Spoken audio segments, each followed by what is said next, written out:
राजसाहेबांचा आवाज वापरला होता. So I am very curious about him. Have a major crush on him, right? So तो aura कसा असतो ग? ते अजूनही एक चार्मरच आहेत. म्हणजे तेव्हा आय थिंक आपल्या काळात त्यांच्या लुक्स वरती आपण त्यांचं द ब्लू स्वेटर आणि ह्याच्यात आपण यू रिमेंबर? तर त्या काळात आय थिंक सगळ्या महिला वर्ग त्यांचा फॅन फॉलोईंग किंवा फॉलोवर खूप होता. अजूनही आहे. पण आता ते काय ते म्हणतात ना की वायझर झाल्यानंतरचा जो चार्म असतो ना तो आय थिंक त्यांच्यामध्ये आता मॅच्युअर्ड चार्म. गवगवा केला किंवा आपण किती म्हटलं की मराठी ऑडियन्स हा मराठी सिनेमाला प्राधान्य खूप कमी, म्हणजे 100 पैकी 20% ऑडियन्स फक्त असा असेल जो मराठी सिनेमांना प्राधान्य देतो. बाकी सगळे 80% लोक हे हिंदी सिनेमांनाच प्राधान्य देतात. एकंदरीतच मला असं वाटतं की मराठी मरतानाच दिसते आहे, जी आपण जगवणं आपलं काम आहे. आता माझी आई इज अनस्टॉपेबल. म्हणजे काय? म्हणजे ती ऐकतच नाही. ती कोणाचं? म्हणजे तुझं? कोणाचंच. पण कसलं लिबरेशन ना. मस्त.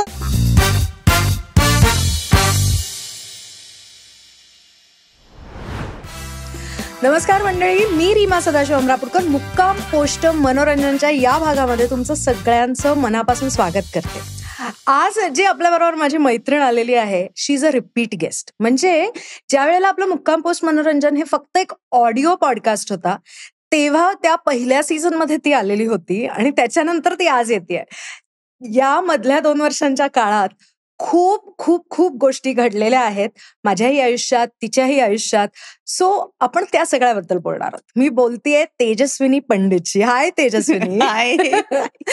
कशी आहेस तू? मी मस्त. ओके. मला सांग तेजस्विनी, आपण लास्ट टाइम भेटलो होतो तेव्हापासून आतापर्यंत there has been a remarkable growth in your career. म्हणजे फक्त एक ऍक्ट्रेस पासून तू आता एक प्रोड्युसर, यु नो, आणि प्रोड्युसर विथ अ पॉवर असं आपण म्हणू शकतो, राईट? सो सांग मला 2 वर्षात काय काय घडलंय आयुष्यात? आय थिंक 2 वर्ष मी खूप काम करते, पण बिहाइंड द कॅमेरा खूप काम करते आणि खूप वाचन करते in terms of scripts, in terms of वेगवेगळ्या लोकांना भेटणं, इंडस्ट्रीशी रिलेटेडच खूप. पण ऍक्ट्रेस म्हणून मला असं वाटतं कुठेतरी मी थोडीशी बॅकसीट वरती गेले आहे या 2 वर्षात. पण I think 2025 is great, good as an actress.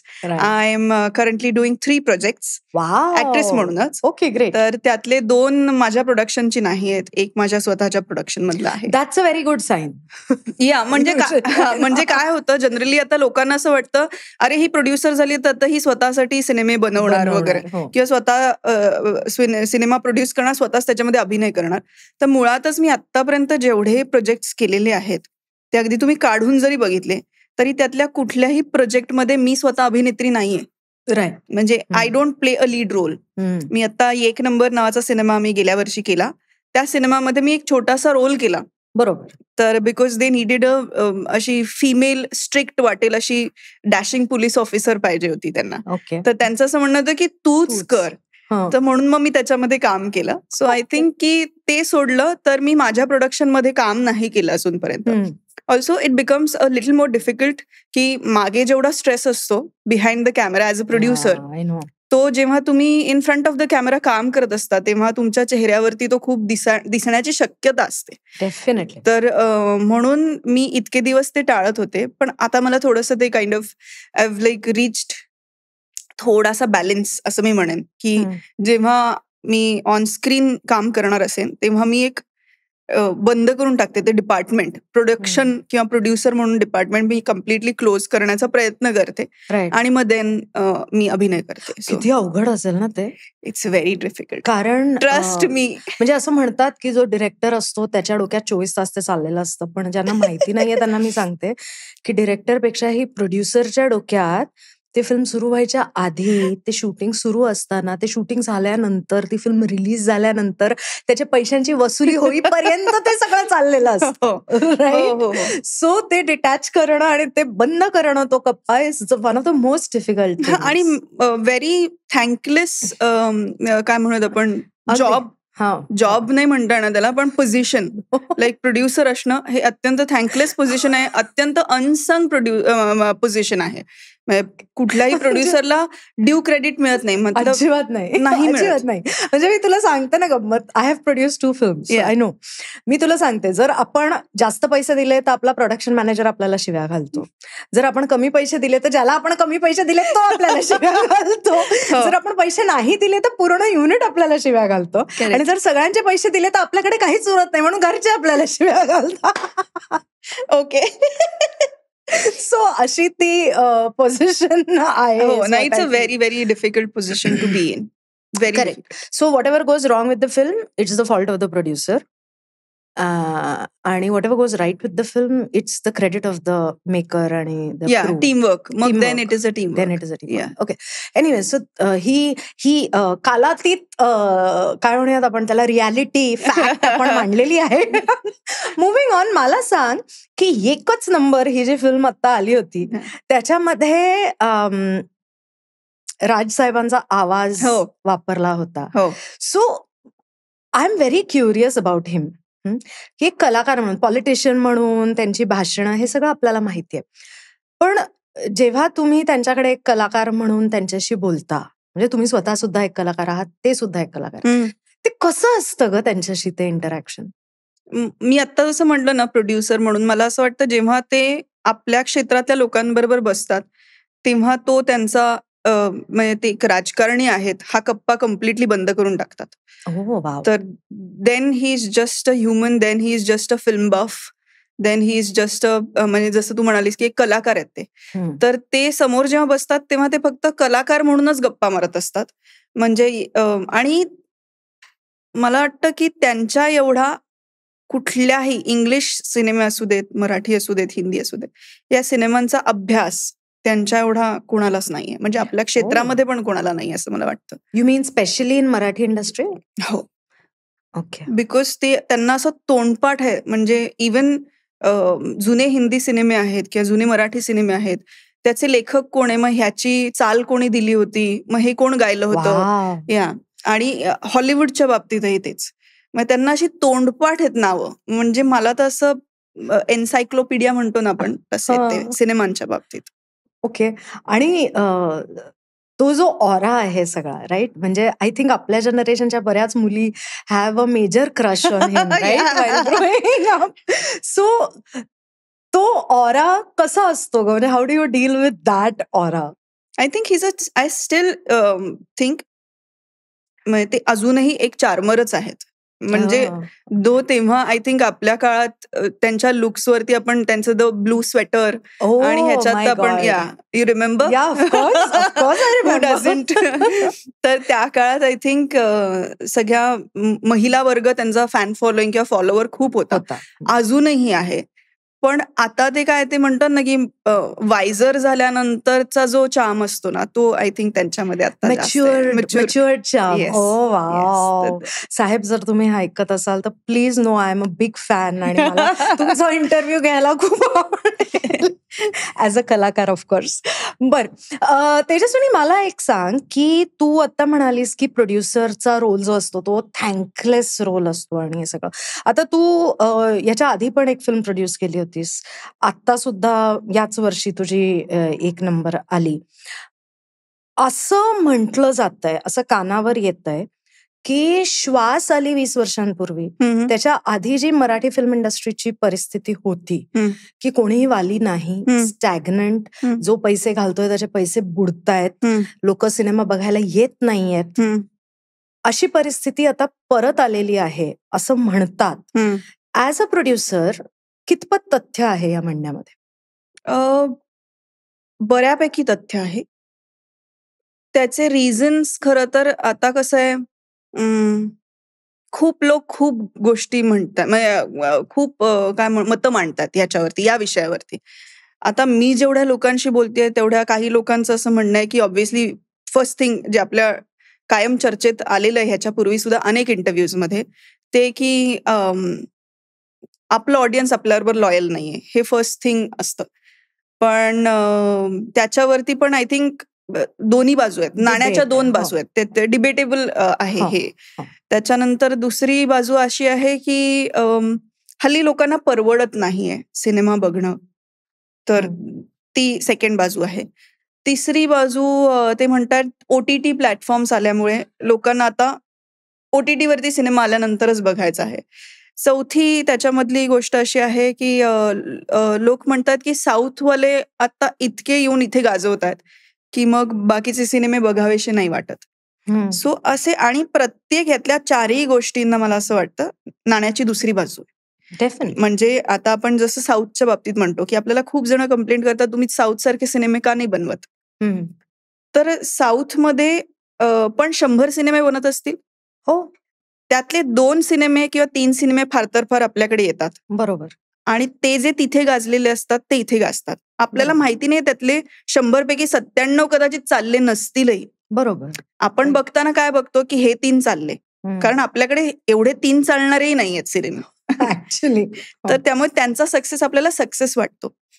तर मीही दुसरी बाजू सांगण्याचा प्रयत्न करते की असंही असू शकतं. त्याच्यानंतर जे भाषेविषयी आहे की हो, हा आपला मेजर प्रॉब्लेम आहे स्पेसिफिकली इन महाराष्ट्र, की आपल्याकडे मराठी बरोबर हिंदी पण तेवढंच डॉमिनंट आहे.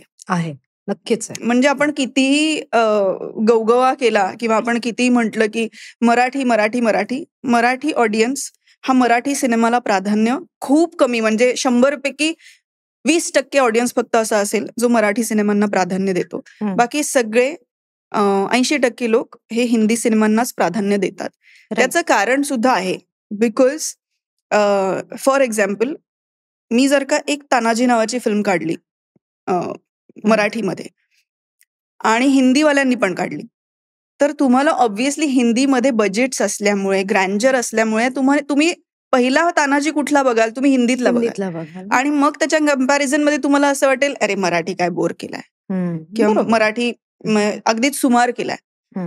सो हे जे कम्पॅरिझन होतं ना, तर ते ऑफर जे तुम्हाला करतात त्या कम्पॅरिझन मध्ये आपण because of our limited budgets आपण ते अफोर्ड नाही करू शकत. खरं. आणि अफोर्ड पण नाही करू शकत आणि ऑफर पण नाही करू शकत. सो ती एक गोष्ट आहे. त्याच्यानंतर म्हणून मला असं वाटतं की आपल्याकडे भाषेचा डॉमिनन्स हवाय का, तर निश्चित हवाय. म्हणजे एकंदरीतच मला असं वाटतं की मराठी मरतानाच दिसते आहे. हो, जी आपण जगवणं आपलं काम आहे. पिढी म्हणून सुद्धा आपलं काम आहे. पुढच्या पिढीला सुद्धा ते पास केलं पाहिजे, कारण आता आपली पुढची पिढी कितपत हे सांभाळू शकेल आपल्याला माहिती नाहीये. किती खरं आहे. राईट. तर मला असं वाटतं की भाषेचा अभिमान आणि भाषेला प्राधान्य हे आपल्यामध्ये प्रत्येकाने केलं पाहिजे. नक्कीच. आपण महाराष्ट्रामध्ये राहतो की नाही आपण, आपली काय आहे मातृभाषा, मराठी आहे ना. तर मग आपण या मराठी भाषेला पुढे नेलं पाहिजे इन ऑल ऍस्पेक्ट्स. म्हणजे ती भाषा कुठेही येऊ देत. म्हणजे नोकरी असेल ना, तर नोकरीमध्ये पण 80% माणसं ही मराठी असली पाहिजेत. म्हणजे मी हे खूप मोठ्या लेवलवरती बोलते आहे की किंवा काय म्हणत आपण त्याला ऑब्जेक्टिव्हली बोलते आहे, किंवा ज्याला आपण व्हॅल्यू बेस्ड किंवा मॉरल, आपण असं आयडियल, मॉरली आयडियल. करेक्ट. तर तसं मी म्हणते की 80%. पण तेवढं जरी नाही झालं तरी 65% हे तर मराठी लोकांना मिळालं पाहिजे ना महाराष्ट्रामध्ये. अधिकार, हक्क, बरोबर, हा तर मिळाला पाहिजे. तर मराठी जिथे जिथे येईल, म्हणजे इन विच एव्हर सेक्टर्स, तर तिथे तिथे आपण त्याला प्राधान्य देणं खूप गरजेचं वाटतं मला. आणि ते आता होताना दिसत नाहीये, म्हणून आपली भाषा कुठेतरी मागे पडत चालली आहे. बरोबर. आणि म्हणून आता सिनेमांना सुद्धा गर्दी होत नाहीये. बरं, आता OTT प्लॅटफॉर्म्सचं जे आपण म्हटलं की OTT प्लॅटफॉर्म्स कारणीभूत आहेत का, तर हो, आहेत. म्हणजे कोविडमध्ये लोकांना जे घरी बसून सिनेमा बघण्याची सवय झाली, तर ती आता अजूनही सुटलेली नाहीये. म्हणजे अजूनही लोकांना माहिती आहे की 4 महिन्यांनी हा सिनेमा येणार आहे. म्हणजे काय आहे, मी एखादा सिनेमा जेव्हा मी बनवते ना, तेव्हा मी तो सिनेमा लोकांपर्यंत पोहोचवण्याचा प्रयत्न करेन. पण तो सिनेमा येऊन बघण्याचं डिझायर मी कसं क्रिएट करू ते मला माहिती नाहीये. तर ते डिझायर क्रिएट करण्यासाठी काय करावं लागेल ह्याच्या आय थिंक या विचारांमध्येच अख्खी इंडस्ट्री आता आहे. राईट. आणि नुसतीच मराठी इंडस्ट्री पण नाही ह्याच्यात हिंदी इंडस्ट्री पण आहे मोठ्या प्रमाणात. बरोबर. आपल्याला ते दिसत नाही कारण मोठ्या हिंदी सिनेमांचा प्रॉफिटच जवळजवळ काही कोटींमध्ये असतो. बरोबर. त्यामुळे आपल्याला त्यांच्यासाठी 100 कोटी आता काही 100 कोटी is not a great thing for them. बरोबर. त्यांच्यासाठी आता 1000 कोटी ही उडी आहे ना. त्यांना 100 कोटी तर त्यांचे सॅटेलाइट डिजिटल आणि बॉक्स ऑफिस मधनं इझिली होतातही. सो त्यांना असं काही खूप ग्रेट वाटत नाही. हा ऑफकोर्स त्यांना वाटत असेल ते, पण आपल्याला असं वाटतं की 100 कोटी गेले यार. तर OTT-मुळे फरक पडलेला आहे, लोकांना सवय लागलेली आहे सिनेमांची, पण एक्सपिरियन्स जो आपणही त्यांना द्यायला पाहिजे मोठ्या पडद्यावरती सिनेमे बघण्याचा, तो आपणही देतोय का याचं इंट्रोस्पेक्शन आपणही तेवढं करणं गरजेचं आहे as makers. Tejaswini, this is so interesting की आता री रिलीजचा हे सुरू झालेलं आहे, राईट? म्हणजे ये जवानी है दिवानी री रिलीज होतो, सत्या री रिलीज होतो. मग मराठीमध्ये री रिलीज का नाही होतात सिनेमे? त्याचं कारणच बिकॉज एकतर ज्या काळात सिनेमे बनले होते त्या काळामध्ये तेव्हा तेवढे पैसे परवडायचे नाही. आता पण डिस्ट्रीब्युशन किंवा एक्झिबिटर्सला किती पैसे द्यावे लागतात, म्हणजे you have to shell out so much money. माझं म्हणणं आहे की तेवढं करायलाही हरकत नाही, पण तेवढं केल्यानंतर तेवढा धंदा आपल्याला मिळणार आहे का? खरं, म्हणजे तेवढं बिझनेस होणार आहे का, तेवढा बॉक्स ऑफिस होणार आहे का, याची पण शाश्वती नसल्यामुळे मला असं वाटतं की अजून मराठी प्रोड्युसर्स धजावत नाहीयेत. म्हणजे करायला काहीच हरकत नाही. मला तर खूप सिनेमे आहेत जे आपण पूर्वीचे सिनेमे जे या पिढीने बघितलेले पण नाहीयेत, ते सगळे सिनेमे आपण रिलीज करू शकतो. पण पूर्वी आपण दूरदर्शनवर तरी बघायचो शनिवारी संध्या. बरोबर. आता तर तेही नाही. तर इतक्या गोष्टी त्याला कारणीभूत आहेत आणि त्याला इतके म्हणजे छापाकाटा म्हणतो ना आपण, नाण्याच्या 2 बाजू आहेत. तर आपण ह्या सगळ्या गोष्टी कन्सिडर करता इंडस्ट्री म्हणून आपणही इव्हॅल्युएट करायला पाहिजे की आपण एक्सपिरियन्स देतोय का ऑडियन्सला, त्यांना म्हणजे खेचून आणणं जे म्हणतो थिएटरमध्ये, ते आणण्यासाठीचे जे सब्जेक्ट्स आहेत ते आपण चूज करतोय का, तेवढ्या विजननी आपण ते शूट करतोय का. तर I think that matters a lot. आणि ऍज अ प्रोड्युसर मी आता एक नंबर जेव्हा केला होता तेव्हा मी हे बॉक्सेस टिक करण्याचाच प्रयत्न केला होता. कारण मी आय थिंक मी बऱ्याच इंटरव्ह्यूज मध्ये सांगितलंय की मी ऑडियन्सला विचारूनच की तुम्हाला कशा प्रकारचे सिनेमा हवेत, कशा प्रकारचे बघायला आवडतील. सो त्यांनी मला जे जे सांगितलेलं ना ते 1 नंबरमध्ये मी टिकमार्क करण्याचा प्रयत्न केलाय. म्हणजे 100 पैकी 100 नसेल कदाचित, पण 100 पैकी 80% गोष्टी म्हणजे राईट फ्रॉम बजेट कॉम्प्रोमाइज नाही. साजिद नाडियाडवाला सारखं मोठं नाव, राजसाहेबांसारखं मोठं नाव सिनेमामध्ये, त्याच्यानंतर अजय अतुलचं म्युझिक, संजय मेमाण्यांची सिनेमॅटोग्राफी, राजेश मापुसकर सारखे दिग्दर्शक, एक चांगला सेटअप, मोठा सेटअप, आणि almost extensively 60 days of shoot. Wow, मराठीसाठी that is a lot. Yes. तर त्यामुळे मोठ्या प्रमाणात, आणि त्याचं जर का ट्रेलर लॉन्च लोकांनी बघितलं असेल तर इतके लोक आले होते. म्हणजे आमिरजी आले होते, राजकुमार हिरानी सर आले होते, अभिजात जोशी सर आले होते, आशुतोष गोवारीकर सर आले होते. इतके मोठे मोठे मंडळी, म्हणजे साजिद खान आले होते, अविनाश आशुतोष गोवारीकर सर आले होते. तर मी म्हटले एवढे मोठे मोठे लोक जेव्हा तुमच्या ह्याला येतात आणि तरी सुद्धा your film doesn't do the way it had to do or you expected it to do, then you start thinking की what went, म्हणजे काय चुकलं. म्हणजे you left no stone unturned. Yes, मग आता काय चुकलं. पण एकंदरीतच आय थिंक त्या आठवड्यामध्ये जेवढे सिनेमे आले होते हिंदी पण, तेही नाही चालले.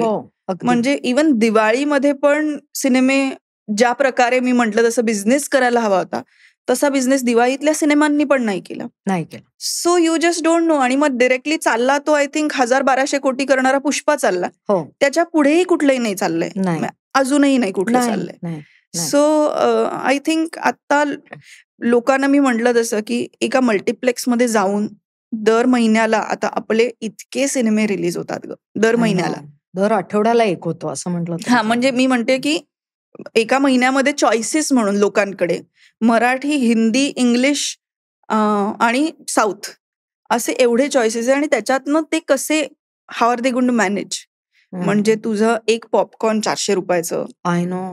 म्हणजे तिकिटापेक्षा तो खर्च जास्त. एक्झॅक्टली. सो आय थिंक की तिकडे गेल्यानंतर एखाद्याच्या खिशाला जर का 2,500 म्हणजे काय म्हणत आहे ना, म्हणजे 2,500 रुपये तर मिनिमम लागतात लोकांना. अगदी. तर 2.5 गुणिले जर का मला 4 सिनेमे जरी बघायचे आहेत महिन्यातले, तरी तेवढे पैसे एंटरटेनमेंट वरती खर्च करण्या इतपत आपली ऐपत आहे का, पहिली गोष्ट, आणि आवड आहे का, आणि तेवढा आपल्याला खर्च परवडणार आहे का. तर या सगळ्याच गोष्टी कन्सिडर करता, म्हणजे मग then as a producer also आणि ऍज अन ऑडियन्स ऑल्सो, म्हणजे मी आज ऑडियन्सच्या शूज मध्ये जाऊन हे सगळं बोलते की मला जर का 4 सिनेमे बघायचे असतील तर मला एवढा खर्च आहे, बरोबर, तर मग हे मला पॉसिबल आहे का. राईट. आणि मग जेव्हा मी प्रोड्युसर म्हणून दुसऱ्या एंडला येते तेव्हा मी विचार करते की मग काय करता येईल. मग सगळ्या प्रोड्युसर्सनी बसून, एकत्र बसून, सगळ्या मल्टिप्लेक्सवाल्यांची किंवा थिएटरवाल्यांची बसून हे डिसाईड करायला पाहिजे का, किंवा सरकारकडे थोडीशी हे करायला पाहिजे का विनंती की बाबा मराठी चित्रपटांना टॅक्स फ्री करता येईल का, किंवा त्याला काय आणखी काय म्हणूयात त्याला कन्सेशन्स देता येतील का मल्टिप्लेक्सेस मध्ये स्पेसिफिकली. बिकॉज आता आपले मल्टिप्लेक्सच आहेत, म्हणजे सिंगल स्क्रीन तर खूप कमी उरलेत आपल्याकडे. बरोबर. आणि फॅमिली क्राऊड युजली आता मल्टिप्लेक्सेस मध्ये. बरोबर. आणि then we also have to think beyond Mumbai, Pune, of course Nashik, Kolhapur. नक्कीच. म्हणजे माझं नेहमीच म्हणणं आहे की या पलीकडे महाराष्ट्र आहे, ज्याच्याकडे आपली इंडस्ट्री लक्षच देत नाही, असं माझं मनापासून म्हणणं आहे. तेच म्हणते मी की ह्याच्या पलीकडे सुद्धा मेकर्सनी विचार केला पाहिजे की महाराष्ट्र ही शहरं सोडून सुद्धा भरपूर ठिकाणी आहे, किंवा भरपूर ठिकाणी आपला ऑडियन्स आहे, ज्याला आपण टॅप करतोय का, ज्याला आपण प्रयत्न करतोय का की त्यांच्यापर्यंत पोहोचूयात. तर अजून मी आता फक्त चर्चा करते लोकांसोबत. बरोबर. मे बी माझ्या पुढच्या फिल्म्समध्ये तरी प्रयत्नपूर्वक मी तोच प्रयत्न करेन आता, because that is the only stone that I have not turned. Yes, all the best for that. आणि आय एम ग्लॅड तू आता म्हणतेस पुढचं प्रोजेक्ट, म्हणजे यू आर स्टील होपफुल की our industry will turn around. I am very hopeful. मी अजिबात, मी स्वतःच व्यक्ती म्हणून पण अशी आहे की मी नेव्हर गिव्ह अप करणारी व्यक्ती आहे, म्हणजे I will not give up. तर आणि प्रोड्युसर म्हणून पण मला असं वाटतं की मोठी उडी मारण्यापेक्षा छोटी उडी पण मारूयात, पण कधी कधी मोठी उडी मारायला काय हरकत आहे. म्हणजे वन्स यू नो, आता मी एक ऑलरेडी पहिला जो दिला 1 नंबर, ती मोठीच उडी होती. अगदी. त्याच्यानंतर मी छोटी उडी मारून बघते, 4 छोट्या उड्या मारून बघते, पण नंतरच्या 2 मोठ्या असतील. ऑफकोर्स, तयारी करून. You have to keep going. म्हणजे तुम्ही जर का थांबलात तर मग तुम्ही संपलात असं मला वाटतं. ऑफकोर्स. थांबला तो संपला आहेच ना. तर थांबायचं नाही. हा. सो तेजस्विनी, आता आपण बोलत होतो आणि तू एक खूप इंटरेस्टिंग म्हणालीस की तू थांबत नाहीस, यू नेव्हर गिव्ह अप, कारण थांबला तो संपला. सो मग मला सांग की तुझ्या वैयक्तिक आयुष्यात सुद्धा when it comes to relationships, कारण आपल्या समाजामध्ये एक पार्टनर असणं, एक रिलेशनशिप असणं हे खूप महत्वाचं असतं. बरोबर, राईट. सो तुझ्या पास्ट लाईफ मधल्या एक्सपिरियन्सेस नंतर त्या बाबतीत तू थांबली आहेस का, you are still on it? I think मी आता एका चांगल्या पार्टनरसाठी थांबले. ओके. म्हणजे मला खूप माझ्या मैत्रिणी वगैरे म्हणतात, अरे तुला मुलगा मिळत नाहीये, तुला मुलगा मिळत नाही, आणि इतकी मुलं आहेत आपल्या अराउंड. तर मी म्हटलं हो, there are plenty of them, plenty of main, पण मला अशी व्यक्ती पाहिजे, साथीदार म्हणतो ना, तर मला साथीदार पाहिजे आता. म्हणजे आय वॉन्ट अ कंपॅनियन की जो माझ्या इमोशनल नीड्सला केटर करेल. कारण काय आहे, आता मी गेली 20-21 वर्ष स्वतः काम करते, त्यामुळे मला ज्या गोष्टींची गरज होती ती गोष्ट मी स्वतःसाठी केली आहे. म्हणजे मला डायमंड रिंग पण पाहिजे, तर कदाचित मला श्रीमंत पार्टनर मिळाल्यानंतर कदाचित तो 5 कॅरेटचा डायमंड देईल, पण मी स्वतः इतकं काय म्हणत एवढी केपेबल आहे की मी स्वतःसाठी 2 कॅरेटचा तरी करू शकेन, 3 बरोबर. कॅरेटचा तरी करू शकेन. करेक्ट. तर I don't need a partner for any materialistic needs. I need a partner जो माझ्या इमोशनल आणि मेंटल एरियाजला थोडं सेफ करेल, थोडी स्टेबिलिटी असेल. म्हणजे हे बघ, हे कन्फर्म आहे. आणि ज्या मुली म्हणतात की नाही नाही पैसा काही महत्वाचा नसतो पार्टनर बरोबर, तर ते खोटं बोलतायत. अगदी. म्हणजे आय कॅन से दॅट. तर त्या मुली खोटं बोलतात की नाही पैशाने काहीच होत नाही. तर पैसे महत्वाचे आहेत. आताच्या जगात तुम्हाला स्टेबिलिटीसाठी पैसा महत्वाचा आहे. पण पैशाबरोबरच किंवा पैशापेक्षा थोडं जास्त मला असं वाटतं की एखाद्या पुरुषांनी माझे इमोशनल नीड्स समजणं खूप गरजेचं आहे. बिकॉज ॲट दिस एज मला बाकी कशाची गरज नाही. माझ्याकडे घरी इतक्या इम्पोर्टेड बॅग्स पडलेले आहेत, इतके इम्पोर्टेड ग्लेअर्स पडलेले आहेत, इतके इम्पॉर्टंट मेकअपचं सामान पडलंय. I don't need those. म्हणजे मी ते कधी फ्लॉन्ट पण नाही केलं. म्हणजे माझ्या अंगावरती पण कधी लाईक महागडे कपडे दिसले तर मी ते कधी फ्लॉन्ट नाही करणार की I will never buy something that is written इथे, म्हणजे ब्रँड लिहिलाय असा इथे की MK असं कधीच दिसणार नाही. I would always buy brand ज्याचा एकदम बारीक कुठेतरी आहे लिहिलंय की बिकॉज तुमची नीड हे तुम्ही आत्ता किती मोठे ब्रँड्स घालताय किंवा तुम्ही किती महागड्या गोष्टी घालताय ही तुमची नीड नाही आत्ताची. At the end of the day you want to go home. तुम्हाला घरी जायचंय अशा व्यक्तीकडे ज्याला तुम्ही घर समजू शकता. वा. ओके. सो इमोशनल बरोबर intellectual compatibility is also very important. It is. म्हणजे एक तर माझं क्षेत्र इतकं वेगळं आहे, इतकं अनसर्टन आहे.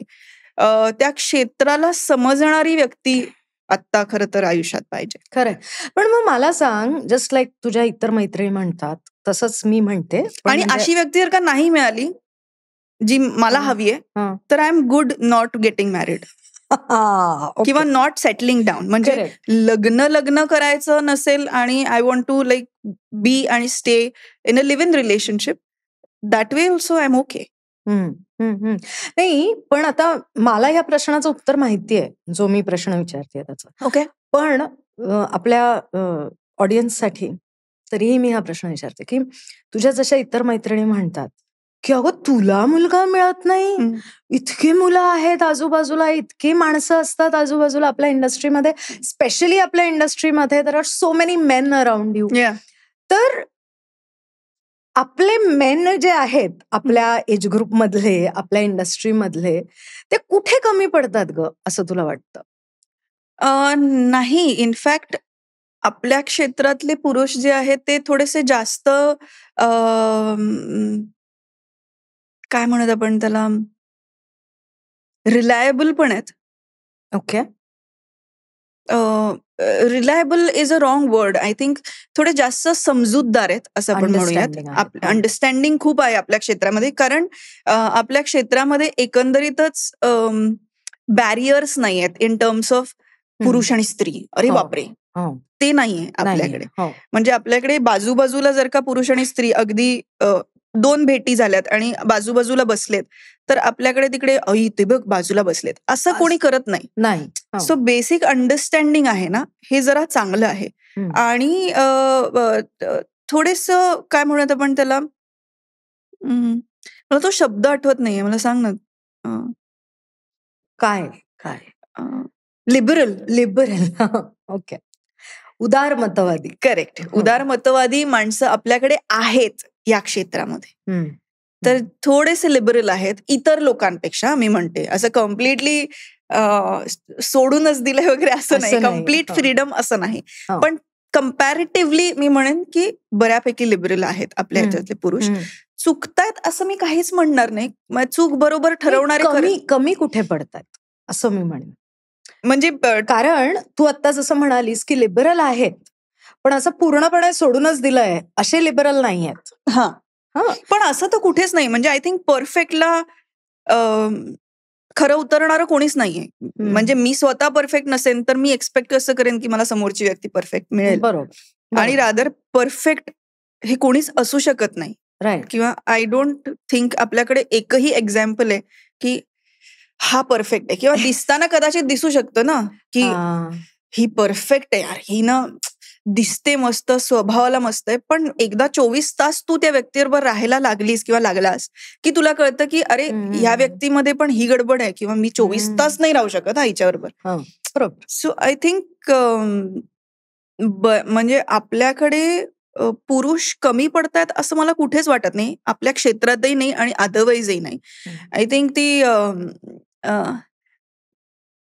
Main are from Mars and women are from Venus हे पुस्तक जर का वाचलं तर खूप गोष्टी क्लिअर होतात आणि खूप गोष्टींचे एक्सपेक्टेशन्स आपले राहत नाहीत. पण ऍज अ फिमेल एवढं डेफिनेटली मी सांगू शकते की स्त्री ही कायम सगळ्यात आधी पुरुषामध्ये काही बघत असेल तर एक इमोशनल सपोर्ट बघते. म्हणजे मला असं वाटतं, आणि प्रत्येक कुठल्याही स्त्रीला मी अगदी म्हणजे लिटरली विथ गॅरंटी सांगू शकते की कुठल्याही स्त्रीला जर का इमोशनल सपोर्ट कोणी दिला ना, तर तिला तुम्ही बाकी काहीच देऊ नका. She can do everything on her own. सगळं ती करू शकते. बरोबर. म्हणजे ती घरात पैसा आणण्यापासनं सगळं करू शकते. अगदी. तर त्यामुळे तू जसं म्हणतेस की आपल्या क्षेत्रातले पुरुष कुठे आहेत, किंवा त्यांना आपण का नाही बघत आयडियल हजबंड्स म्हणून किंवा काय, तर मला एकतर या क्षेत्रामध्ये अनसर्टन्टी आहे म्हणून या क्षेत्रातला नवरा नकोय किंवा पार्टनर नकोय याच्यातली. कारण आता मी ज्या अनसर्टन्टीमध्ये 21-22 वर्षात आहे, त्या अनसर्टन्टी मधनं मला कुठेतरी बाहेर येऊन सेटल व्हायचं. आणि मी म्हटलं मगाशी की मला स्टेबिलिटी हवी आहे. First is the mental stability की ह्याची भ्रांत नाही आता. So security. करेक्ट है ना. येस. सो आय थिंक ती स्टेबिलिटी, ती सिक्युरिटी मिळण्याची खूप गरज असते. आणि at this age I think आता कोणाला काही प्रूव्ह करायला जायचं नाहीये. आणि I am very very comfortable in my own skin. I am comfortable की आज एक 3-4 किलो 5 किलो वाढलंय, उद्या परत एक 8 किलो कमी झालंय.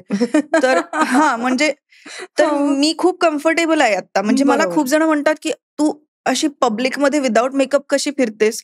I am very okay.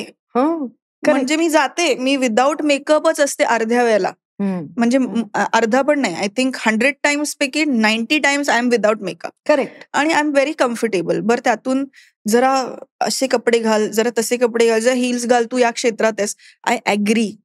म्हणजे मी म्हणत नाहीये की एक सर्टन लेवल पर्यंत आपल्याला एक इमेज ठेवावी लागते आपली, नक्कीच, म्हणजे लोकांसमोर.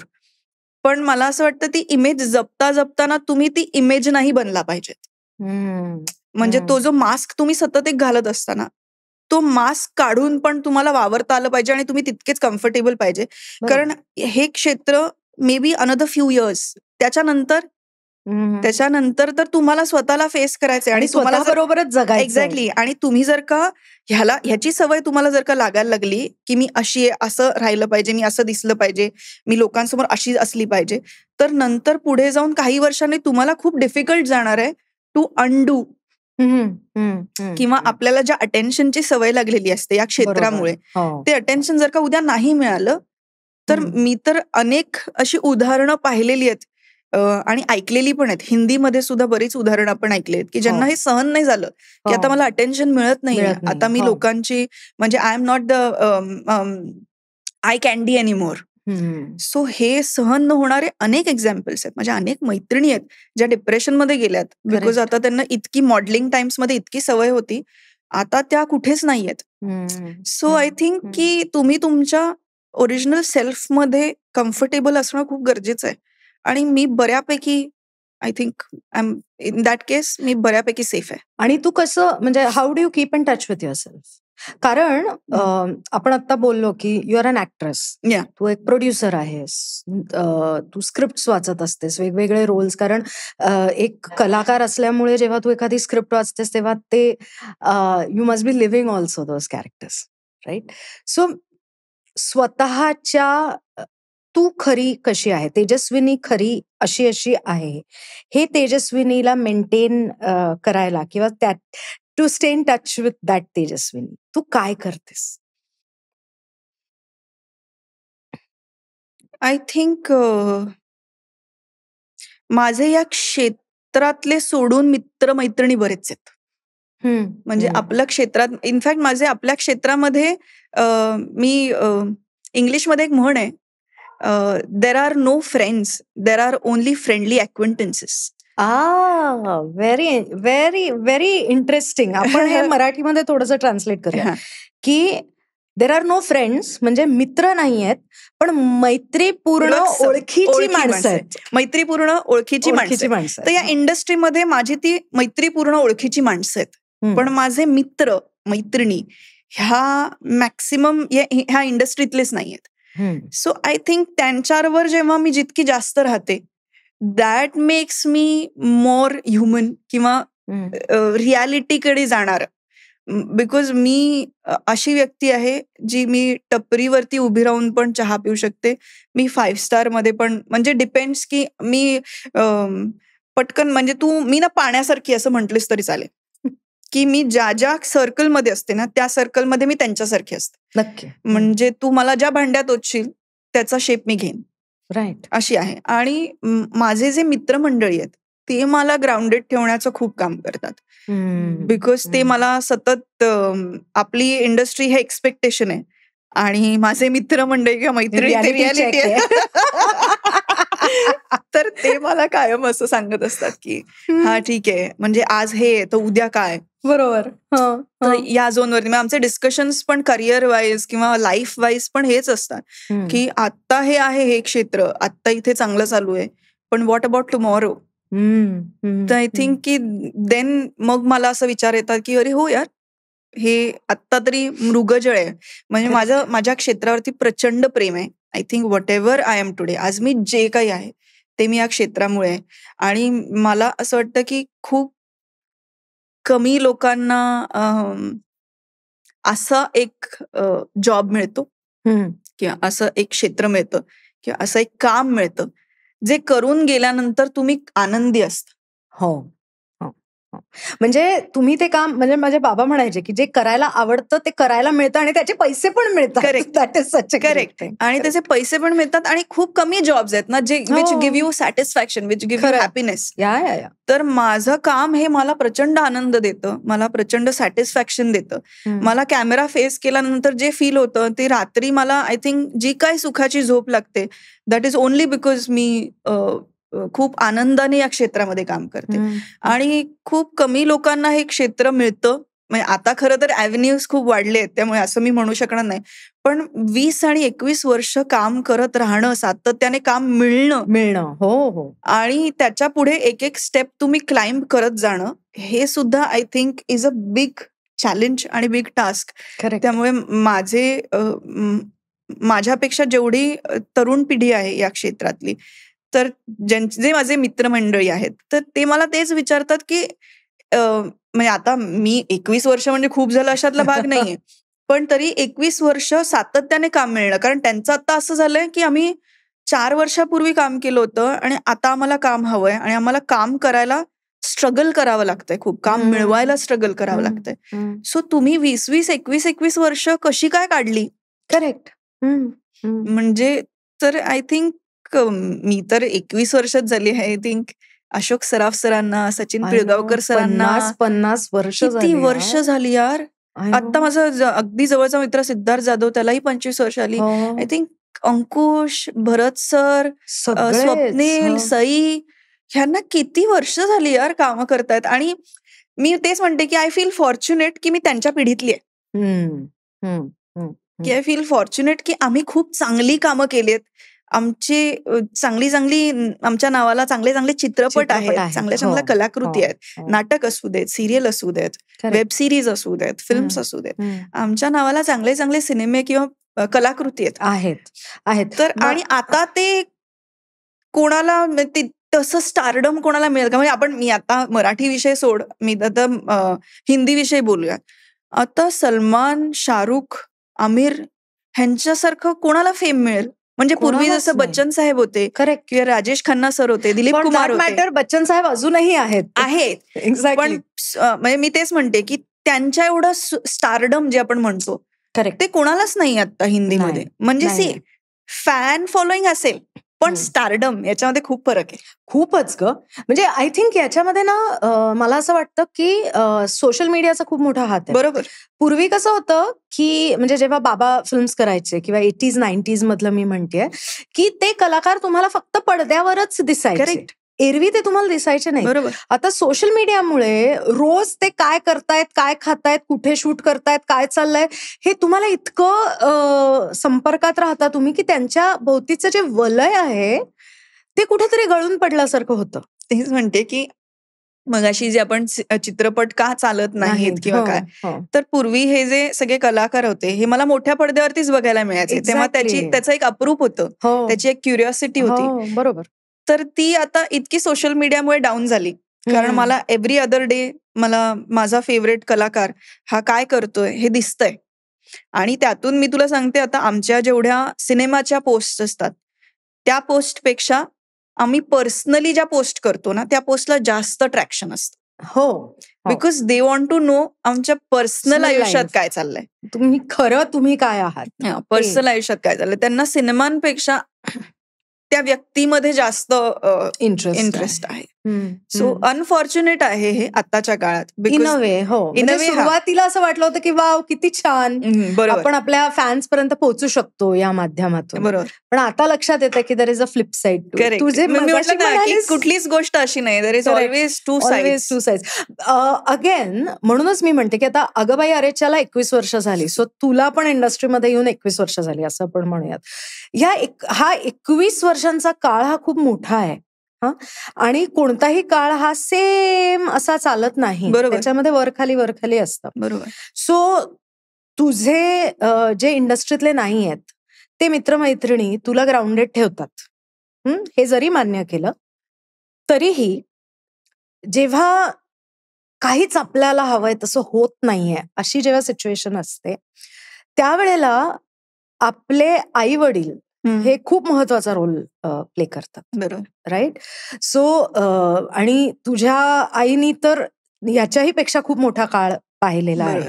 सो असं एखादं काय म्हणूयात त्याला वर्ड्स ऑफ विजडम किंवा असं एखादं ऍडवाइस जी आईनी तुला दिली आहे की जी तू कायम लक्षात ठेवलीस की काहीही झालं तरी हे विसरायचं नाही. माझ्या आईने मला सांगितलं होतं खूप पूर्वी, जेव्हा मी या क्षेत्रामध्ये ऍडजस्ट बिगिन, तेव्हा तिने मला सांगितलं होतं, कारण आम्ही ना आयुष्यभर भाड्याच्या घरात राहिलो. आयुष्यभर, म्हणजे आमचं स्वतःचं घर कधीच नव्हतं.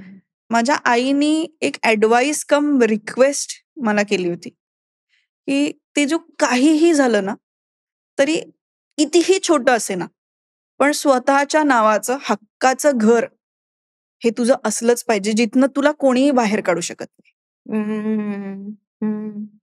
ओ गॉड, किती एक्सपिरियन्सेस असतील या वाक्याच्या अंडर. हो. आणि आम्हाला आहेच ते एक्सपिरियन्स. म्हणजे आय थिंक तिने असं हे म्हणणं हे माझ्या मनात इतकं कोरलं गेलं होतं. म्हणजे आणि मी आय थिंक मी त्याच लाईन्सवरती चालले. मी वयाच्या 24व्या वर्षी माझ्या खिशात पैसे नव्हते तेव्हा मी पुण्यामध्ये एक घर बुक केलं होतं. माझ्या वडिलांनी ते बघितलेलं शेवटचं घर होतं. म्हणजे माझी इच्छा होती की त्या दोघांनी तिकडे राहावं, पण आम्हाला त्याचं पोझिशन मिळायच्या आधीच माझे वडील गेले. पण मी केलं होतं ते त्यांच्यासाठीच घर. म्हणजे माझ्या मनात हे इतकं कोरलं गेलं होतं की स्वतःचं घर जिथनं तुला कोणीही बाहेर काढणार नाही, हे मला तिने जे सांगितलं होतं ते माझं अजूनही, आणि ते इतकं फिक्स बसलेलं आहे ना की अजून मला मुंबईत घर करायचंय. मी मुंबईत नाही केलंय, पुण्यातच आहे अजून माझं घर, पण मी करेन, मुंबईतही घर करेन. सो आय थिंक की हे तिने मला सांगणं हे माझ्यासाठी इतकं महत्वाचं वाटतं. किंवा कोणासाठी, आय थिंक स्पेसिफिकली लेडीज, महिलांना स्वतःच्या हक्काचं एक छप्पर तरी डोक्यावर पाहिजे यार. बरोबर. बिकॉज आपण ना लग्न करून कुणाच्या तरी घरात जातो. उद्या देव कर असं होऊ नये कोणाच्या आयुष्यात, पण उद्या एखाद्या व्यक्तीने सांगितलं की तू आता माहेर तिला नाहीये, कारण आपल्याकडे काय माहिती पूर्वीपासून ते म्हटलं तर आता तू दिली तू दिलीस, आता हे घर तुझं नाही तुझं, हे आता तू परकी झालीस आमच्यासाठी वगैरे. आता एवढं नाही राहिलंय तसं, पण तरी सुद्धा मला असं वाटतं की प्रत्येक महिलेनी सक्षम असलं पाहिजे आणि स्वतंत्र असलं पाहिजे. म्हणजे एक खोली आय नो चालेल, आय अग्री. मग त्या एकच्या नंतर आपण 8 खोल्या बनवू, ते बनेल तेव्हा बनेल. पण माझं म्हणणं आहे की स्वतःच्या डोक्यावरती स्वतःचं हक्काचं, स्वतःच्या नावावरचं एक छप्पर असायला पाहिजे. नक्कीच. आणि तेवढ्या आय थिंक तेवढ्या इंडिपेंडेंट स्त्रिया ह्या झाल्या पाहिजेत. पण आजकाल आपल्याला हा ट्रेंड दिसतो की मुली पैसे कमवतात, घर चालवतात, सगळं करतात, पण अजूनही ते जे जेनेटिकली आपल्याकडे आलेलं आहे ना की घरात सगळं ओतून द्यायचं, ते अजूनही सुरू आहे. पण हे मला असं वाटतं फक्त आपल्या पिढीचं आहे रीमा, प्रॉबेबली. कारण मला असं वाटतं आपली पिढी आहे ना, म्हणजे मी खूप असं सँडविच पिढी आहे ना आपली. सँडविच म्हणण्यापेक्षा आपल्याला बिलॉंगिंगनेस नाहीये आपल्या पिढीला. म्हणजे स्पेसिफिकली 80s 90s मध्ये जे पिढी आली किंवा थोडीशी अलीकडची, पण आपण ट्रान्झिशनल पिरियड बघितलाय सगळाच पूर्ण. म्हणजे टेक्नॉलॉजीपासनं, माणसांपासनं, समाजात पण सगळं ट्रान्झिशनल पिरियड आपण बघितल्यामुळे we just don't know where we belong. म्हणजे आपल्याला विंटेज सोल तर राहायचंय, पण आपल्याला जेनझी बरोबर पण ऍडजस्ट करून घ्यायचंय. So true. माझी भाची is going to so agree. तर you kind of try and make effort की मला इथे पण रेलिव्हंट राहायचंय आता, पण मला आवडतं इथेच, माझं मन रमतंय विंटेज सोल मध्येच. बरोबर. तर आपण इतके मध्ये अडकलोय ना ह्या सगळ्या गोष्टींच्या. खरं. तर आय थिंक आणि in a way it is good because we get to live both, आणि in a way it is bad because we are constantly struggling to find our base, किंवा constantly struggling to find the belongingness. म्हणजे मला आपण कुठे belong करतो हे आपल्याला कळणं आय थिंक थोडंसं डिफिकल्ट झालंय. दुसरं अजून एक चॅलेंज माहितीये का तुला आपल्या पिढीसमोरचं? ते म्हणजे आपले वय वाढत जाणारे आई वडील. कारण आपले आजी आजोबा जेव्हा होते तेव्हा हे इतकं क्लिअर होतं आणि त्यांनी हे इतकं मान्य केलेलं होतं की आता मुलं मोठी झाली, ती कमवायला लागली, आता ते सांगतील तसं आपण वागायचं. आणि आपले आई वडील हे फिअर्सली इंडिपेंडंट राहिलेले आहेत, म्हणजे अजूनही आहेत. बरोबर. म्हणजे ते काही गोष्टी विसरायला लागले असतील, त्यांना काही टेक्नॉलॉजीच्या नवीन गोष्टी समजत नसतील, पण म्हणून ते त्यांचं इंडिपेंडन्स कॉम्प्रोमाइज करायला अजिबात तयार नसतात. आणि मला ह्याची चांगली कल्पना आहे की you are also dealing with ageing. I think सगळेच आपल्या पिढीतले. आता कधी कधी असं वाटतं की चूक केली आपण त्यांना सोशल मीडिया शिकून, की सोशल मीडिया कसा ऑपरेट करायचा, फेसबुक कसं ऑपरेट करायचं, व्हॉट्सअप कसं ऑपरेट करायचं, किंवा ऑनलाईन शॉपिंग कसं ऑपरेट करायचं. नाही, पण मला तुला वेगळंच विचारायचं आहे की मग एक तर आपली पिढी ही बिलॉंगिंग शोधतेय, हे तू अगदी परफेक्टली म्हणजे हे शब्दात मांडलंस, जे आपली पिढी अनुभवते ते तू शब्दात मांडलंस. आणि आपल्या आई वडिलांची पिढी की ज्यांना माहिती आहे ते कुठे बिलॉंग करतात ते, आणि they know where they come from and where they are going. तर आता म्हणजे मला शिकायचं आहे तुझ्याकडून, म्हणून मी हे विचारतेय तुला की मग तू हा बॅलन्स की अरे आई आता तुझं वय झालंय, आता मी सांगते ते ऐक जरा, थिंग्स आर चेंजिंग, जरा समजावून घे. पण आई तिला जे करायचं तेच करत असते, राईट? तर तू हा रॅपो आणि हे कसं डील करतेस? नाही, इतरांच्या घरात जशी होते तशीच वचवच आमच्या घरातही असते, खूप असते. आणि खूप म्हणजे आय थिंक मी आणि बाबा पण असे होतो की आम्ही सेम साईड्स असतात बघ मॅग्नेटचे, ते कसे एकत्र जवळ आणले की ते रिपेल होतात, लांब लांब जातात. तर मी आणि वडील स्वभावाला एक्झॅक्ट सेम, अत्यंत स्पष्टवादी, अत्यंत खरं बोलणारे. म्हणजे माझा मेजर ड्रॉबॅक आहे, मला खोटं बोलता येत नाही. And you are an actress. Okay, yeah see the irony. तर मला खोटं बोलता येत नाही. मी कन्व्हिन्सिंगली आता अभिनयात जे काय करते ते कन्व्हिन्सिंगली करते, पण मला पर्सनल आयुष्यात बिकॉज मला ते जड वाटतं. आय थिंक खोटं बोलणं खूप जड आहे. सो मी आणि वडील अत्यंत स्पष्ट, अत्यंत खरं बोलणारी, अत्यंत रिस्क टेकर्स. निडर आणि असे असल्यामुळे आम्ही सतत ना असे आणि भांडणं खूप मग आमच्यामध्ये. तर वडील गेल्यानंतर माझा आणि आईचा संभाषण खूप वाढलं. माझ्या आणि आईमध्ये खूप काय म्हणू, मी माझ्याकडनं पूर्ण प्रयत्न केला तिला सांभाळायचा, जेवढं जमेल तसं. पण मला असं वाटतं की त्या काळात मी तिला इतकं लाडावलं. ज्योतिताई ऐकताय ना? ओके. ती 100% ह्याला म्हणजे काय म्हणणार, रिलेट पण करेल आणि ऍग्री पण करेल. कदाचित सगळ्यांसमोर नाही करणार, पण ऍग्री करेल. ओके. की मी तिला जपायचं म्हणून मी तिला इतकं लाडावलं की आता माझी आई इज अनस्टॉपेबल. म्हणजे काय? म्हणजे ती ऐकतच नाही. ती कोणाचं, म्हणजे तुझं? कोणाचंच. पण कसलं लिबरेशन ना, मस्त ना. ऐकतच नाही. आणि शी इज ऑलमोस्ट, म्हणजे ती ना आता तिचं आयुष्य एक 22 वर्षाची मुलगी असल्यासारखी जगतेय. हो. म्हणजे टचवूड, मला खूप तिच्याकडनं हे शिकावंसं वाटतं की वय वर्ष 69ला ती कसं हे मॅनेज करते की काही घेणं देणं नाहीये आपल्याला. म्हणजे ह्याचं काय चाललंय, हिचं काय चाललंय, म्हणजे ह्याचा राग मला पण येतो की मुलीचं काय चाललंय ह्याच्याशी तिला काही घेणं देणं नाहीये. पण इतकं फ्री स्पिरिटेड राहणं हे कसं जमतं ना. म्हणजे त्या पिढीला, खरं तर ती पिढी ही जनरली अशी खूप प्रोटेक्टिव्ह आणि अशी आहे ना. पण माझी आई तशी नाहीये. माझी आई अत्यंत चांगल्या अर्थी स्वार्थी आहे. जे असलं पाहिजे सगळ्यांनी. करेक्ट. Self love. हो परफेक्ट ला करेक्ट. म्हणजे माझ्या आईचा फोटो लावू शकतो आपण सेल्फ लव्ह साठी. सेल्फ लव्हचं definition can be my mother. Literally. आणि ती इतकं स्वतःवर प्रेम करते. तिचे मित्रमंडळी, मैत्रिणी ठरलेलं असतं, तिची पार्टी. मग ती पुण्याला जाणार असेल तर ती मला सांगते की मला तू यायचं नाहीस पुण्याला, मला माझी स्पेस पाहिजे. म्हणजे जे मी तिला म्हंटल पाहिजे की अगं आई, की आई I am single, I need my space. तर ते उलट झालंय आमच्या घरात की ती म्हणते तू येऊ नकोस पुण्याला, मला माझी स्पेस पाहिजे. मग आय हॅव टू मुंबईमध्ये मला, आणि सेम वेळेला काम असलं की देन आय कीप शफलिंग. मी माझ्या बेस्ट फ्रेंडकडेच राहणार, मग मी माझ्या सख्ख्या बहिणीकडेच राहणार, पण मी घरी नाही जाणार. असं कोण करतं? अवघडच आहे. असं कोण करतं?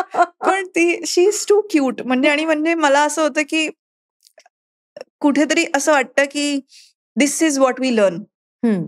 म्हणजे इतकं झुगारून जगता आलं पाहिजे. करेक्ट.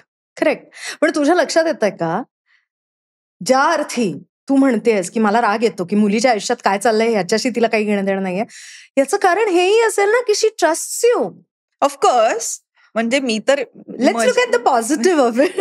मजेतच म्हणते, मला राग येतो. मी ज्योतिताईंची फॅन आहे. तू रागव त्यांच्यावर, मी त्यांची बाजू घेणार. मी पण तिची फॅन आहे. आय थिंक माझ्या आईला पण या क्षेत्रामध्ये आता ऑलमोस्ट 50 वर्षांपेक्षा जास्त झाली. एक्झॅक्टली. पण माझी ती आहे आता कारण इंडस्ट्रीच्या बाबतीत सुद्धा, की माझी आई जे डिझर्व करत होती ते तिला मिळालं नाही. So I agree. या बाबतीत I totally agree with you. पण ज्योतिताईंनी जे नाटकामध्ये करून ठेवलेलं आहे तेजस्विनी, ते कोणी त्याला हात नाही लावू शकत. मी तेच म्हणते. म्हणूनच तर मला असं वाटतं की तिला अभिनेत्री म्हणून जेवढं रेकग्नेशन मिळायला हवं होतं, इव्हन टुडे, आता सुद्धा तिच्या ताकदीची अभिनेत्री किंवा तिच्या एज ग्रुप किंवा एज कॅटेगरी मधली अभिनेत्री एवढ्या ताकदीची मला नाही वाटत आहे. नाहीच आहे. म्हणजे इधर तिला ज्युनियर आहे किंवा तिला सिनियर आहे, पण तिच्या कॅटेगरीमध्ये नाहीये. आणि आय स्टील फील की तिला ते अजून, आणि आय एम स्टील होपफुल की अजूनही शी विल गेट, की अजूनही तिला ती जे डिझर्व करते ते तिला मिळेल. डेफिनेटली. आणि शी इज वर्किंग टुवर्ड्स इट. म्हणजे हा अगेन ते पण तुझ्यात मी त्यांच्याकडूनच तेच आलेलं म्हटलं, असेल. नॉन स्टॉपेबल अनस्टॉपेबल म्हणजे अनस्टॉपेबल आणि never giving give up. up. हा, तर करेक्ट. ते तुमच्याकडे तसंच येतं ना, म्हणजे बरोबर. हो, तुमच्या चाइल्डहुड मध्ये तुम्ही जे काही शिकलात किंवा बघत आलात ते तुमच्यामध्ये उतरतं. तर बरोबर. माझे वडील आणि आई तसेच होते आणि म्हणजे आई अजूनही तशीच आहे. सो आय थिंक प्रॉब्ली मी तिच्या एजची झाल्यानंतर मी तिच्यासारखी होईन. हा. आपण तेव्हा नक्की भेटू. तेव्हा मी अशी फ्री स्पिरिटेड असेल, मग कुठे कुठे असेल जगाच्या कुठल्या कोपऱ्यात मला माहित नाही. बरं, मला सांग की नाटकाचं तुझं सध्या काय सीन आहे? करणार आहेस नाटक? करायचंय? काय सीन आहे? मला खूप नाटकात काम करायचं आहे आणि मला खूप वेळेला म्हणजे मला खूप याचं वाईट वाटतंय की मला अनेक मोठ्या मोठ्या दिग्दर्शकांनी नाटकासाठी मध्यंतरी विचारलं होतं, पण तेव्हा मी इतकी टाईड अप होते. आणि मी म्हटलं तसं की मी अभिनेत्री म्हणून पण काम करत होते, मी निर्माती म्हणून पण काम करत होते आणि it is very time taking. हो, नक्कीच. तर त्याच्यातनं वेळ काढून नाटकासाठी वेळ देणं हे माझ्यासाठी शक्य नव्हतं. पण आत्ता आम्ही जेवढे माझ्या पिढीतले कलाकार बोलतोय, आमचं असं चाललंय की हा आपला बेस आहे. आपला बेस आपण विसरता कामा नये. त्यामुळे आणि ऑल्सो आपण बाकीच आपण जे आता म्हणत होतो की साऊथमध्ये त्यांचे सिनेमे चालतात, कारण साऊथचा सिनेमा हे कल्चर आहे. हो, तसं आपल्याकडे मराठीमध्ये नाटक हे कल्चर आहे. हो. नाटक बघणं म्हणजे हाच सिनेमाचा प्रेक्षक आहे जो 250 रुपयाचं तिकीट काढत नाही, पण हाच सिनेमाचा प्रेक्षक आहे जो 450 रुपयाचं तिकीट काढून नाटक बघतो आणि विथ फॅमिली. करेक्ट. तर त्यामुळे आपल्याकडे नाटकाचं कल्चर आहे आणि हे कल्चर आपण सोडलं नाही पाहिजे. नक्कीच. तर म्हणून त्याच्यामध्ये आधेमध्ये एक थोडंसं असं मी आहे असं म्हणता आलं पाहिजे आणि त्या क्षेत्रामध्ये काम करत राहिलं पाहिजे. बिकॉज जेव्हा जेव्हा तुम्हाला अभिनेत्री किंवा अभिनेता म्हणून स्टॅग्नन्सी पण येते आपल्याला, कधी कधी अशी मोनोटोनी येते की काहीच नवीन नाही घडत यार, तेव्हा नाटक करायला पाहिजे असं मला वाटतं. नक्कीच. कारण मग प्रत्येक प्रयोग हा एक प्रयोग असतो. मग तुम्ही त्याच्यामध्ये स्वतःला वेगवेगळे चॅलेंजेस देऊ शकता, वेगवेगळ्या पद्धतीने इव्हॉल्व्ह करू शकता.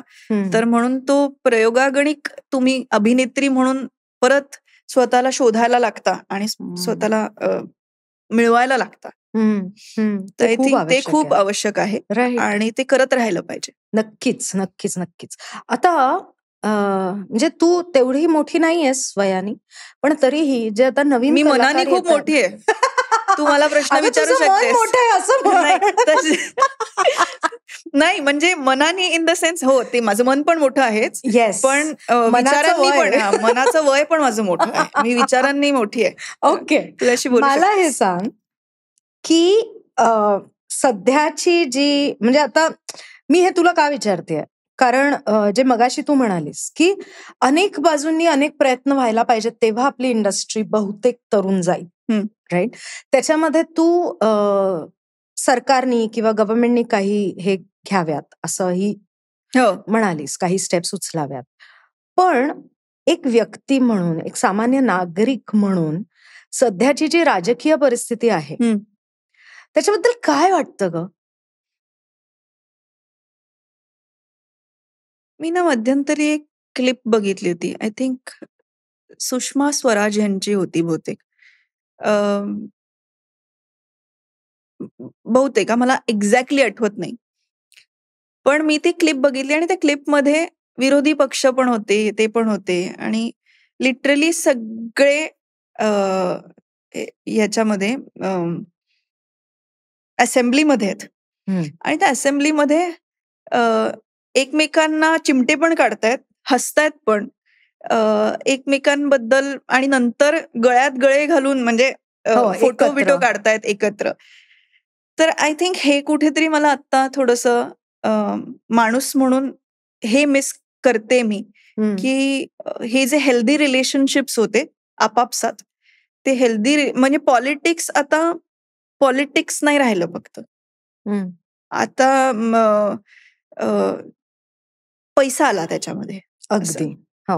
आणि सगळ्यात महत्वाचा आता पैसा झाला त्याच्यामध्ये. आता माणूस, एथिक्स हे कुठेतरी मागे पडले. राईट. तर आय थिंक ते मला असं वाटतं की पूर्वीच्या काळात ते जे होतं ते आता नाहीये.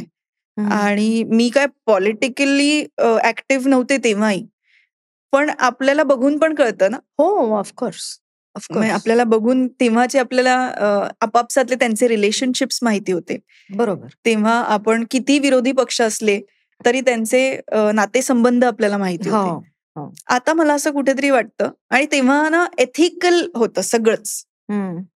म्हणजे आपण म्हणतो ना की फिल्मच्या सेटवरतीच ठेवतो आपण. पॅकअप झाल्यानंतर आपण त्यातलं काही घरी घेऊन जात नाही. बरोबर. तर तसंच मला असं वाटतं राजकारणाच्या बाबतीत, की ते तिथेच संपलं पाहिजे, त्याच्या बाहेर ते नाही आलं पाहिजे. पण आता अनफॉर्च्युनेटली विथ द टाइम्स पैसे खूप महत्वाचे झालेत. म्हणजे पैशानी आजकाल काहीही केलं जाऊ शकतं. आजकाल हुकुमशाही खूप झाली असं मला वाटतं. लोकशाही नाही राहिली. राईट. आणि ह्याच्यामध्ये जातीचं राजकारण परत सुरू झालंय असं वाटतं का ग? का जातीचं राजकारण हे नेहमी होतच, फक्त ते कमी जास्त होत होतं असं वाटतं? ते म्हटलं ना, आता सोशल मीडियामुळे फक्त ते काय झालंय, आता सगळ्यांनाच बोलायचंय.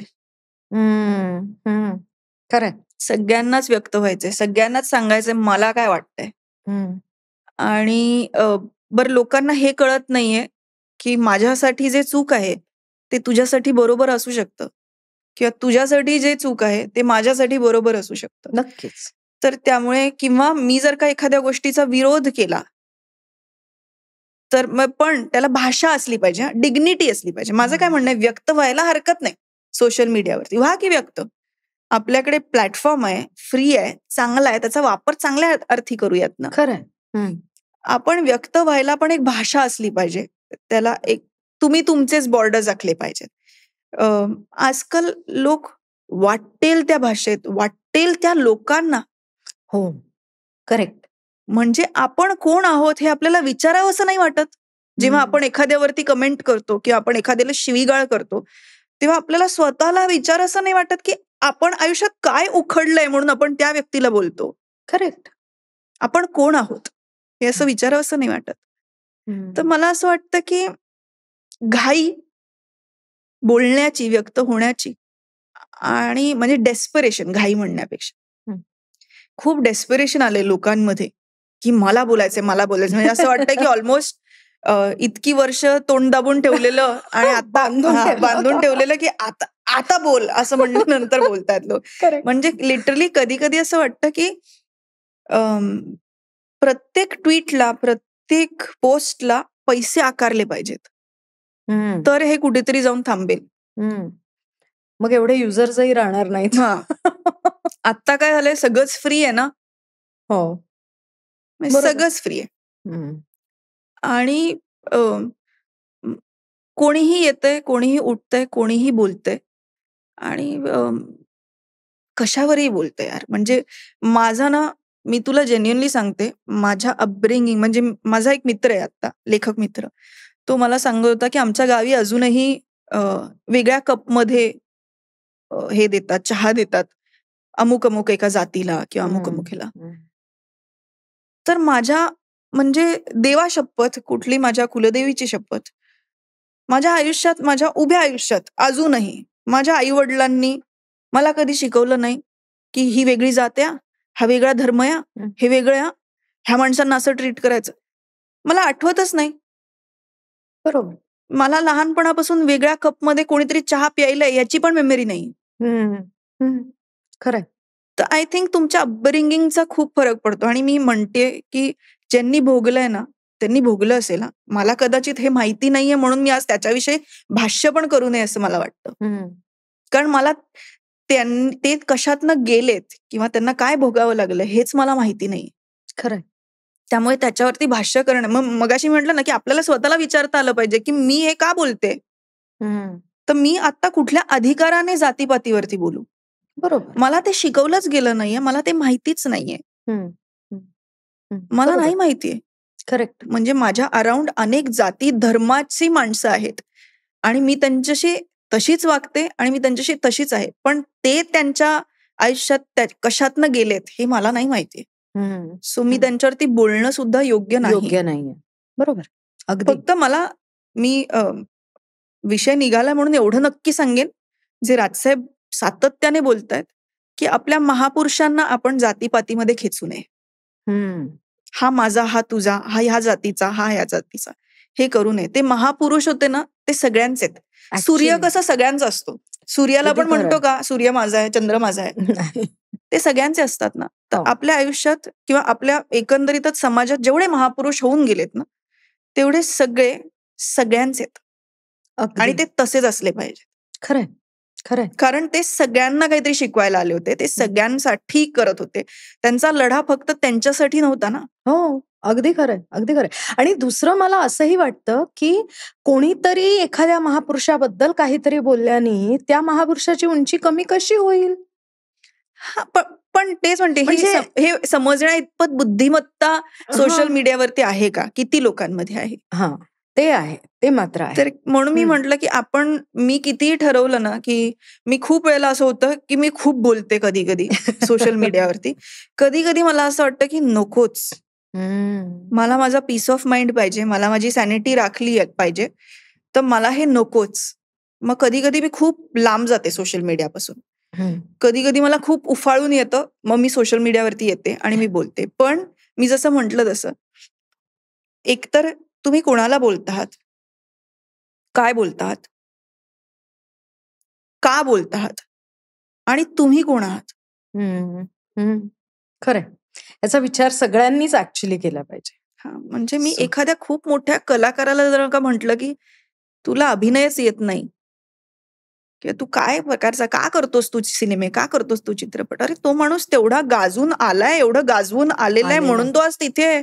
बरोबर. खरंय. मग तुम्हाला अधिकार असतो का? मग तुम्ही काय केलेलं असतं तुमच्या आयुष्यात त्या माणसाला बोलण्या इतपत? So true. तर आय थिंक हे समजण्या इतपत बुद्धिमत्ता जर का लोकांमध्ये जरी आली ना, तरी खूप आहे. Now moving to a very very important topic, Tejaswini. तू जशी दिसतेस, कशी दिसते मी? तशी तू दिसत राहण्यासाठी काय करतेस? म्हणजे तू सुंदर दिसतेस. तू जशी दिसतेस म्हणलं, कशी दिसते? म्हणजे I wanted to break the थोडंसं इतकं सस्पिशियस लेवलवरती तू बोलली, की मी कशी दिसते? म्हणजे आय वाज लाईक, हिच्या नजरेत मी कशी दिसते? नाही, तू जे दिसतेस म्हणजे आय एम ग्लॅड टू से की आपण वावटळच्या प्रीमियरला भेटलो होतो, पहिल्यांदा भेटलो होतो तेव्हाचं जे तुझ्यातलं चैतन्य होतं ते आजही तुझ्यामध्ये आहे, राईट? सो हे तुझी ब्युटी रेजिमेंट नक्की काय आहे? का ब्युटी नाही, आपण हेल्थ रेजिमेंट म्हणूया. आणि यावर्षी तू हेल्थ वर फोकस करायचं ठरवलंस.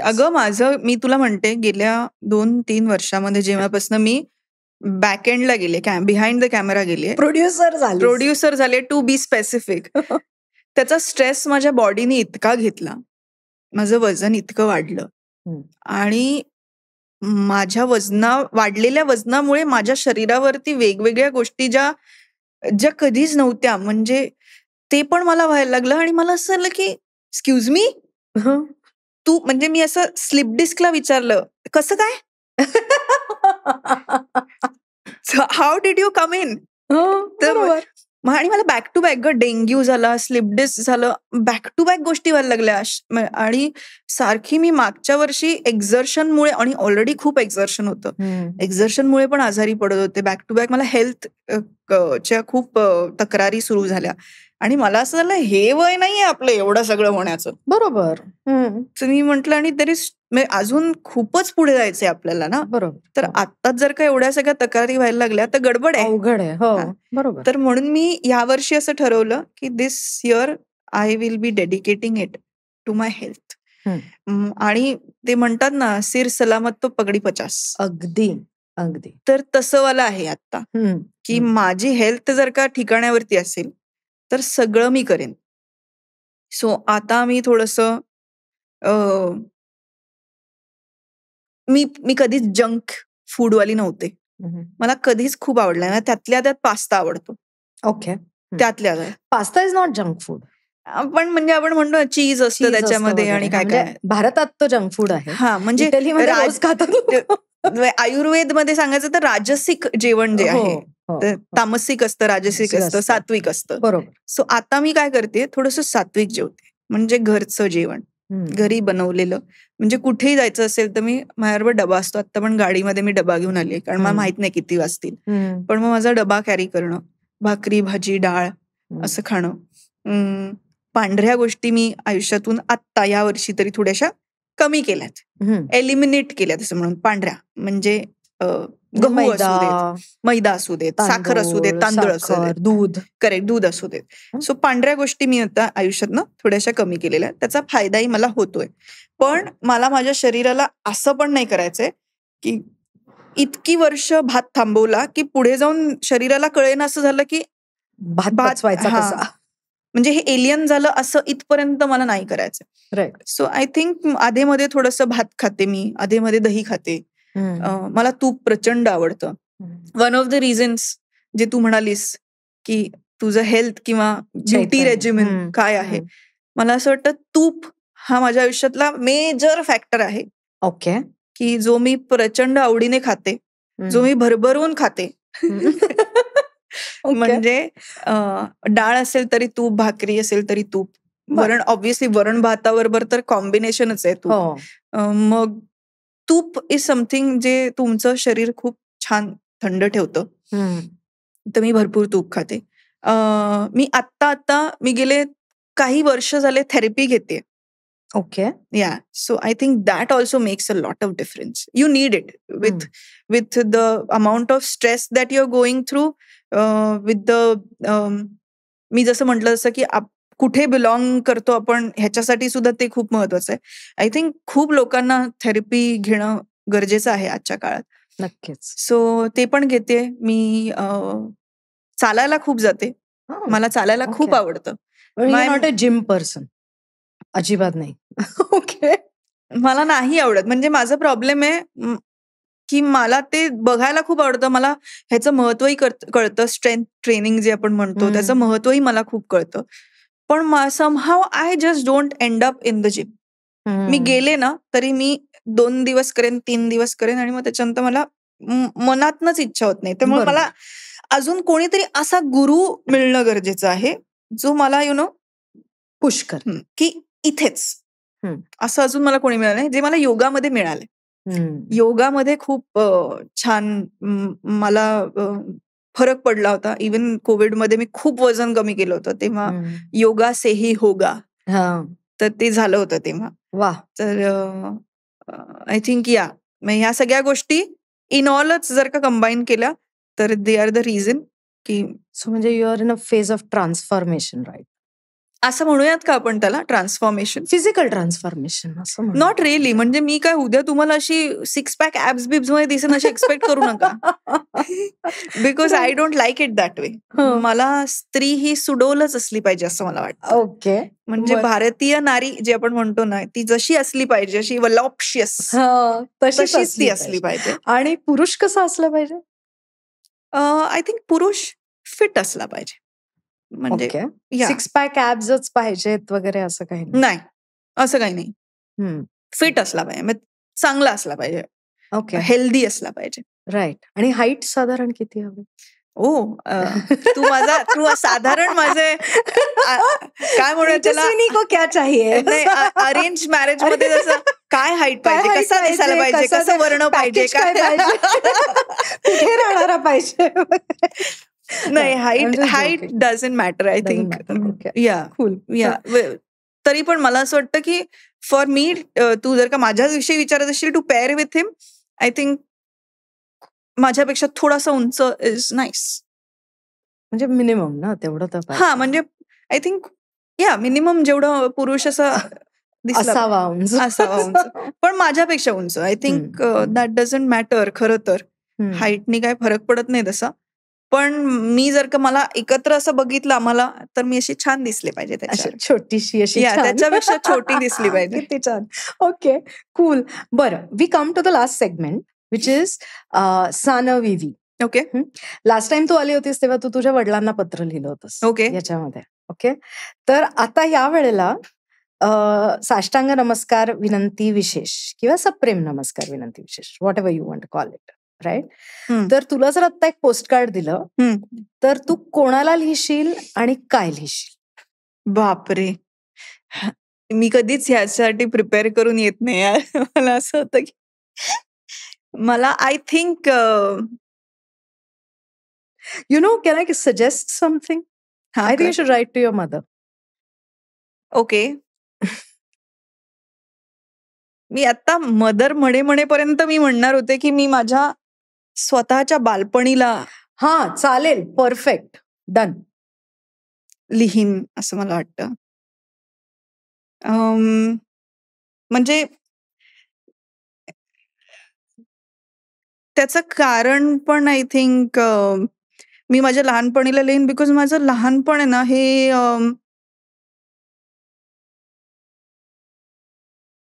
खूप डिफिकल्ट टाइम्स मधनं गेलेलं आहे माझं बालपण. तर त्या माझ्या, आपण आता तिला काय म्हणूयात, छोटी तेजू. छोटी तेजूला मी पत्र लिहीन आणि मी तिला सांगेन की एक तर पहिली गोष्ट मला तिला थँक्यू पण म्हणायचंय, मला तिला सॉरी पण म्हणायचंय. थँक्यू ह्याच्यासाठी म्हणायचंय की जे ती अब्झॉर्ब करत गेली लहानपणापासून त्याच्यामुळे आज ती एक म्हणजे ह्युमन म्हणून ओळखली जाईल असं मला वाटतं. व्यक्ती म्हणून, एक व्यक्ती म्हणून ती ओळखली जाईल की तिने जेवढं अब्झॉर्ब केलं ते सगळं चांगलं घेतलं. तर तिने सगळ्यांकडनं सगळ्यातलं चांगलं निवडलं, चांगलं घेण्याचा प्रयत्न केला आणि त्याच्यातनं आज ती एक व्यक्ती म्हणून रिझनेबल झाली. आज ती अत्यंत समजूतदार, अत्यंत रिझनेबलला आपण मराठीतला शब्द काय असू शकतो? रिझनेबलला आपण विवेकी म्हणू शकतो. ओके, साधारण बॅलन्स्ड असं. हा, तर तशी ती व्यक्ती झाली. त्याच्यानंतर ती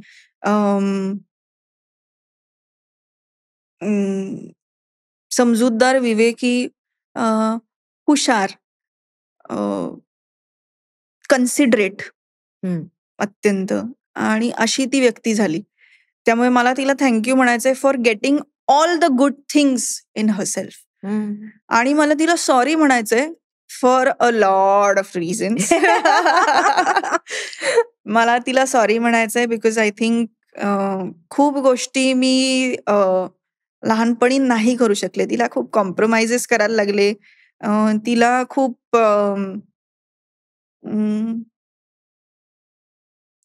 एकटं राहावं लागलं असं मला वाटतं. तिला खूप कॉम्प्रोमाइजेस करायला लागले. आणि आय थिंक खूप लहानपणी जेव्हा तिचं वय नव्हतं तेव्हा खूप जबाबदाऱ्या घ्यायला लागल्या.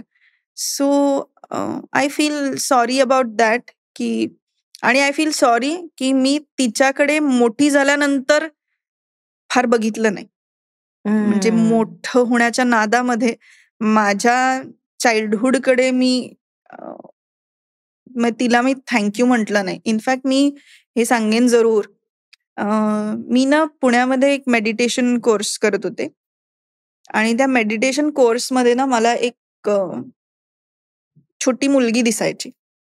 म्हणजे तर ती छोटी मुलगी आणि ब्लू स्कायज, निळशार आभाळ होतं आणि माउंटन्स होते खूप, आणि त्याच्यावरती काय म्हणतात त्याला, वाऱ्यावरती झुलणारं हिरवं गवत होतं, छोटे छोटी पांढरी फुलं होती ज्याच्यामध्ये असे पिवळे हे पराग होते, आणि एक छोटी मुलगी दिसायची मला कायम माझ्या मेडिटेशन मध्ये. आणि हे इतकं सातत्याने व्हायचं ना, एव्हरी टाइम मी मेडिटेट करायला बसले की मला हे दिसायचं.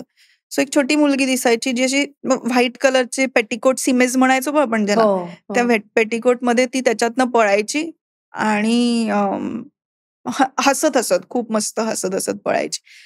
आणि तिच्या मागे सेम व्हाईट कलरच्या फ्रॉक मध्ये मोठी आईसारखी अशी एक स्त्री तिच्या मागे असायची. मला त्या स्त्रीचा चेहरा कधीच दिसला नाही, पण त्या लहान मुलीचा चेहरा मात्र मला दिसत होता. आणि she looked exactly like what I use to look when I was a child. तर ती यायची आणि ती सारखी आहे ना असं असं करायची तिला. त्या मोठ्या हिला स्त्रीला, आणि असं करायची. आणि त्याच्यानंतर मी खूप दिवस मला ते पडायला लागलं. आणि वन फाईन डे जेव्हा मी रेकी शिकले, आणि रेकी शिकल्यानंतर मी जेव्हा अटेन्मेंटला बसले होते, तेव्हा मला ही पण दिसली, like the Elder one, the grown up, and that was again me. So माझं चाइल्डहुड वॉज, म्हणजे ते तिलाच बोलवत होतं की ये ना, इकडे ये, म्हणजे हे बघ, हे किती छान आहे. तर I think I kind of, माझं चाइल्डहुड मेमरी मला नाहीये, बिकॉज मी चाइल्डहुडमध्ये पण इतकी ऑक्युपाईड होते की to take care of the families, to take care of the responsibility, to be, म्हणजे मोठं होण्याची स्वप्न इतकी फास्ट बघायला लागले ना, की मला लहान होण्याची घाई झाली होती. तर मला बालपण जगल्याची मेमरीज नाही. अय्यो. तर I think I feel sorry for that. So छोट्या तेजूला त्याच्यासाठी सॉरी. या, आय थिंक. आणि मी हे आता हे मला कुठून कळतंय, बिकॉज आय थिंक मी जे थेरपीज घेते त्याच्यामध्ये तुम्हाला हे खूप कळत जातं. बरोबर. की तुमचा पॅटर्न काय आहे, तुम्ही लहानपणापासून कसे आहात, तुम्हाला लहानपणी काय गरजेचं होतं जे तुम्हाला मिळालं नाही म्हणून तुम्ही अजूनही त्याच्या मागे आहात, किंवा जो तुमचा पॅटर्न असतो ना वागण्याचा. तर I think it comes from your childhood. Correct. आणि म्हणून I really wanted to say thank you and sorry both to her. Teju, छोटी तेजू आणि मोठी तेजस्विनी. आय एम स्पेलबाउंड, म्हणजे 2-3 गोष्टींसाठी. एक तर इतकं ओपनली थेरपी बद्दल कोणी बोलत नाही. आपल्याकडे अजूनही तो कमीपणा समजतात. पण तू त्याच्याबद्दल ओपनली बोलली आहेस, तुझे जे एक्सपिरियन्सेस आले त्याच्याबद्दल बोलली आहेस. So great going. स्वतःवर तू काम करतेस आणि तशीच करत राहा. नाही, आय थिंक विथ टाइम, जसं आपण म्हणतो ना, काळानुसार बदलता आलं पाहिजे, तसं काळानुसार हाही एक्सेप्टन्स तुमच्यामध्ये असला पाहिजे की तुम्हाला मदतीची गरज असू शकते. ओके. आणि आपल्याकडे खूप पूर्वीपासून थेरपीला काय, किंवा काय डिप्रेशन म्हटल्यानंतर वेड लागलंय असं म्हणतात. तर किंवा त्याचा बाऊ केला जातो की अरे बापरे असं. पण आय थिंक ते आहे, इट एक्झिस्ट, इट डज. म्हणजे खूप लोकांना कळतही नाही की ते डिप्रेशन मध्ये आहेत. खूप लोकांना नाही कळत, पण ते आहे. आणि मला त्याच्याविषयी कधी बोलायला प्रॉब्लेम वाटला नाही, बिकॉज जसं मी म्हटलं, I am very comfortable in my own skin. मला कधीच, मी म्हटलं, मला खोटंही बोलता येत नाही, आणि बोलून करू काय, म्हणजे मी लोकांना काय दाखवू. शेवटी at the end of the day मी एक माणूस आहे ना, मलाही भावना आहेत. नक्कीच. सो आय थिंक की त्या भावनांना चॅनलाइज करणारी जर का एखादी मदत तुम्हाला लागणार असेल तर का नाही, घेतलीच पाहिजे. आणि आत्ताच्या म्हणजे मी हे बघ, खूप लोकांना कदाचित ते थेरपी ही असं वाटत असेल की एखादी व्यक्तीच तुम्हाला हेल्प करू शकते, तर असंही नाहीये. तुम्ही सेल्फ थेरपी पण घेऊ शकता. सेल्फ थेरपीमध्ये खूप गोष्टी येतात. म्हणजे ब्रेन डंप नावाची एक गोष्ट आहे, जी मला माहिती नाही ज्या सगळ्या मी गोष्टी बोलते किंवा ही लँग्वेज जी मी बोलते ते किती लोकांना कळेल, किंवा पण या निमित्ताने लोक विचार तरी करतील, शोध जरी. सो ब्रेन डंप नावाची एक गोष्ट आहे की तुमच्या मनात काय काय येतंय, काही असू द्या ते, म्हणजे जगात काही असू देत, म्हणजे इथपर्यंत की मला आता या व्यक्तीला मारावं असं वाटतंय, इथपर्यंत जरी असेल ना, तरी तुम्हाला ते नोट डाऊन करता आलं पाहिजे. तुम्ही ते डायरीमध्ये लिहिलं पाहिजे. म्हणजे तुमची एक डायरी करा. आता हल्ली तर ती लॉकवाली डायरी पण मिळते. So if you don't want anybody to read it, so त्या डायरीमध्ये लिहून काढायचं आणि ती डायरी लॉक करून ठेवायची. तर तुम्ही ते ब्रेन डंप करणं खूप गरजेचं आहे, because that is an outlet. तुमच्या मनात काय, किंवा आपण म्हणतो ना की कोलाहल जो चालू असतो मनातला, तो सगळा उतरण्यासाठी हे brain dump is very essential, specifically in today's times. Specifically कारण तुम्हाला इतकं एक्सपोजर आलंय, इतकं कॉन्स्टंट कम्पॅरिझन चालू आहे. सोशल मीडिया उघडल्यानंतर स्टिम्युलेशन आहे, कम्पॅरिझन आहे. तुम्हाला सातत्याने फक्त गुड साईड दाखवली जाते, which in a way is good. कारण मला चांगलं बघितल्यानंतरच चांगलं फील होणार आहे. पण आपण जे फिल्टर्ड आयुष्य जगतोय, that is not your real life. True. So I think की हे आत्ताच्या काळात खूप गरजेचं झालंय. Journaling is very very important. Brain dump is very very important. आणि सेल्फ थेरपीमध्ये काही येऊ शकतं. म्हणजे आता जर का मी म्हटलं की मला माउंटेन्स आवडतात किंवा मला अनवाणी गवतावरती चालायला आवडतं, हे खूप अमेझिंग थेरपी आहे. अनवाणी ग्राउंडिंग म्हणतात त्याला. तर I think grounding is very essential, very important. तुम्ही अनवाणी गवतावरती चालणं, तुम्ही अनवाणी कुठे, डांबरी रस्त्यांवरती नाही, माती पाहिजे. सो त्याला ग्राउंडिंग म्हणतो आपण. सो ते ग्राउंडिंग करणं, ब्रेन डंप करणं, जर्नलिंग करणं, तुम्हाला आवडतात त्या गोष्टी लिहून काढणं, नोट डाऊन करणं की मला ह्या गोष्टी आवडतात, व्हॉट एव्हर, 3 असतील, 5 असतील, 100 असतील, आणि त्या एक एक करून अचीव्ह करत राहणं. म्हणजे बकेट लिस्ट म्हणतो ना आपण, किंवा चेकलिस्ट, तर ती तुम्ही करत राहणं. आणि it can be as simple as उद्या मला पाणीपुरीच्या ठेल्यावर जाऊन पाणीपुरी खायची. Right. Okay. So whatever makes you happy, किंवा व्हॉट एव्हर तुम्हाला ज्या गोष्टींनी मनापासून आनंद मिळणार आहे, किंवा मला असं वाटतं की मला हे करायचंय की मला 4 वर्षांनी एक कुत्र्याचं पिल्लू अडॉप्ट करायचं. हे जरी तुम्ही लिहिलं तरी 4 वर्षांनी तुम्ही युनिव्हर्समध्ये ते थ्रो करत असता. 4 वर्षांनी. म्हणजे मी लिटरली सांगते की मी आत्ता एक आयुष्य असं जगतेय जे कदाचित मी काही वर्षांपूर्वी मागितलंय. पॉसिबल. बरोबर. आपण कायम रडत कुठल्या गोष्टींना बसतो की माझ्या आयुष्यात हे नाही, माझ्या आयुष्यात ते नाही, असं आपण करत बसतो. पण मला असं वाटतं की मी 5 वर्षांपूर्वी जे मागितलं होतं ते आज मी उपभोगते आहे. ह्याच्याकडे आपण फार लक्ष देत नाही. आपण ग्रेटफुल किंवा ग्रॅटिट्यूड मध्ये राहणं खूप आपण कमी केलेलं आहे आजकाल. तर आय थिंक ते करायला पाहिजे. नक्कीच. डेफिनेटली. आणि मी हे शिकतेय. म्हणजे असं नाहीये की मी हे करतेय. I am learning. I am in the process of learning. आणि मला आनंद ह्या गोष्टीचा आहे की तुम्हाला काहीही गोष्ट शिकायची असेल ना, तर त्याला वयोमर्यादाच नाही. I know. कुठलीही गोष्ट शिकायला. आणि specifically with something like this therapy किंवा सेल्फ लव्ह, ह्याला तर वयोमर्यादाच नाहीये. So you can do it any time, whatever age you are. काही तुमचं वय असू देत, काही तुम्ही कोणीही असा, अगदी मोठ्यातला मोठा बिझनेसमॅन असा किंवा अगदी कोणी असा. म्हणजे छोटं काहीच नाहीये, त्यामुळे मी छोट्यातलं छोटं म्हणणार नाही. पण तुमचं अगदी घरातलं काही स्टार्टअप असू देत, काही असू देत, स्टुडंट असाल तुम्ही, I think therapy is something. आणि या ज्या 4-5 गोष्टी मी सांगितल्या त्या प्लीज ट्राय करा. I think it makes a lot of difference. Definitely. So Tejaswini, thank you so much. तुझी आता ही पॉझिटिव्ह एनर्जी दिलेली आहे. मराठी इंडस्ट्रीबद्दल इतकं निगेटिव्ह बोलतात सगळे जण. नाही, आपण तेच फोकस करू शकतो Reema. You can focus only on the positive. Yes. So ही जी पॉझिटिव्ह एनर्जी तू दिलेली आहेस त्याच्यासाठी खूप खूप थँक्यू. आणि प्लीज आता कॅमेऱ्याच्या मागून कॅमेऱ्याच्या समोर ये. आम्हाला तुला बघायला खूप आवडतं. येस. तुझी ऍक्टिंग बघायला आवडते. So please do that. Yes. Okay. Take care. Thank you so much.